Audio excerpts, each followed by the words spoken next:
Good afternoon. We are Team W. I am Garrett DeBoer, along with my teammates Mark, Nin, and Ashley. And so now here's a quick overview of our presentation. So we're going to start out by talking about our overall business strategy. Then we're going to go into our planning, our procurement, our production, our fulfillment, and lastly we're going to wrap things up talking about our financials. And so our overall business strategy was we are a low-cost niche strategy. And so this meant we had produced only small box items, or cereal I guess in this case, which meant high margins, as high as they could be, highest in class actually, at the lowest cost if possible. And so, as I just said, small boxes only. We started that in the round one. And then for our bill of materials, we of course had to decrease our box size, of course, to small. And with that, we also decreased all of our fruit to the lowest quantity possible, and all the other things necessary to have small boxes.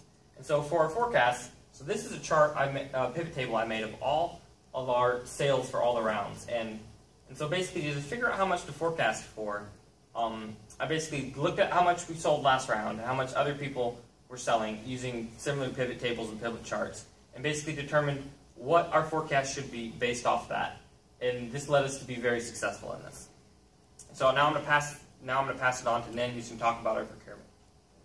Thank you. About our procurement strategy, we're following the niche leadership, so we're aiming of ordering high procurement volume. About our receipt date, we're trying to get our production process on a flow, so we usually put an order on the 26th or 27th of the previous round so that we can get the raw materials in on the first or the second day of next round so that our production is not delayed.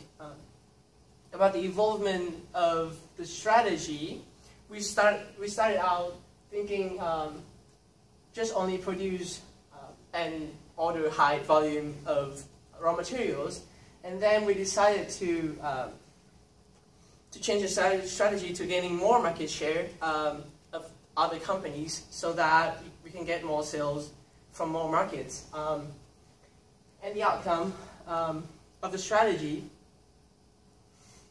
we got a high margin. We buy a lot of raw materials, and we got a huge sales and a big profit out of sales. This is our price quantity indicator for the procurement process. The chart here basically shows your products, your quantity purchased, your price per one product, and then your cumulative price. This helps us a lot on deciding whether we should put a huge amount of forecast and limit our number of orders, or we can just put like a large number of orders and limit our forecast. Using this one together with our current financial situation analysis, we can save a lot of our money just by saving our inventory holding costs and the ordering costs. And now I'm going to pass by to Ashley, who is going to talk about the production process. Thank you. Our production strategy was to produce as much as possible. We wanted to prevent stocking out and improve our productivity level. Our strategy did not evolve throughout the simulation, and it was successful in that it minimized stockouts. Our lot size was 50,000 units. For our conversion process, our average batch size was 25,393 units. This chart right here shows our setup time, and we did not start investing until our second round, which we invested $500,000 to decrease our setup time to 5.33 hours. We did not invest again until round 6, which we invested $250,000. In round 7, we invested an additional $250,000. The table over here shows our capacity and how much we invested every round. And we ended up with a capacity level of 27,000 units. Next, Mark will be talking about fulfillment. Thank you, Ashley.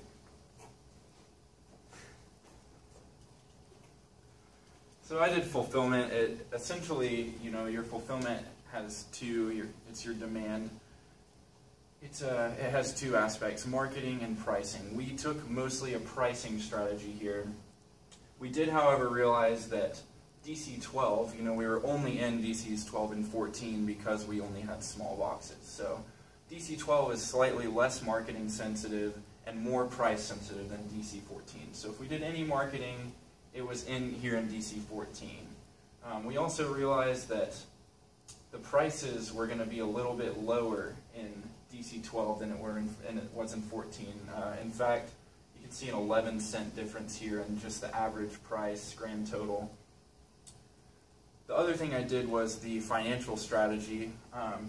We made it a huge priority to pay off debt from the very beginning. So as you'll see here, you have Team W.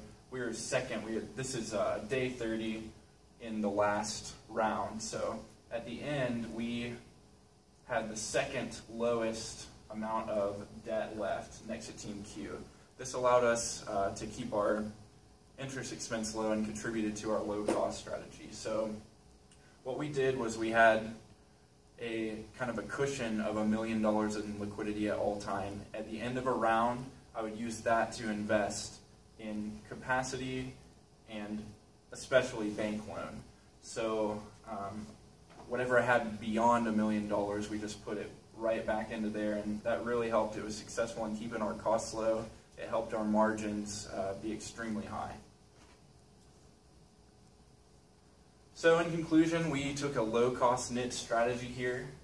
We only did small boxes because we realized that they were selling in the practice rounds for almost as much as the large boxes, but they cost about half to make. So that raised our margins to, it was around 26, 25, maybe around 20% at worst, right? We also wanted to do large procurement quantities because there are fixed costs associated with those orders. So if we get bigger ones and we have to order less frequently, that'll keep our average costs down. The high production, we just had to do it to keep up with demand so that we wouldn't stock out, and then we really just tried to adhere to this philosophy the whole time, low cost and high margins. Thank you. Alright, now I am going to talk about our lessons learned. Our first lesson is to invest in the capacity earlier in the game because we realized that the ability of producing more and more actually really helps us in developing our strategy. The second lesson is doing only small boxes was a great idea because it keeps our margin really high, it keeps our procurement costs low, and we can actually get more profit out of ourselves. The third thing and the final thing is it is really actually difficult to communicate effectively in such a fast-paced environment because one of our rounds is already I think 35 minutes, and in order to sync everything together from procurement to production to pricing and to fulfillment in such a short time, we really need a great communication between team members, and that is the key to success in the simulation. Thank you.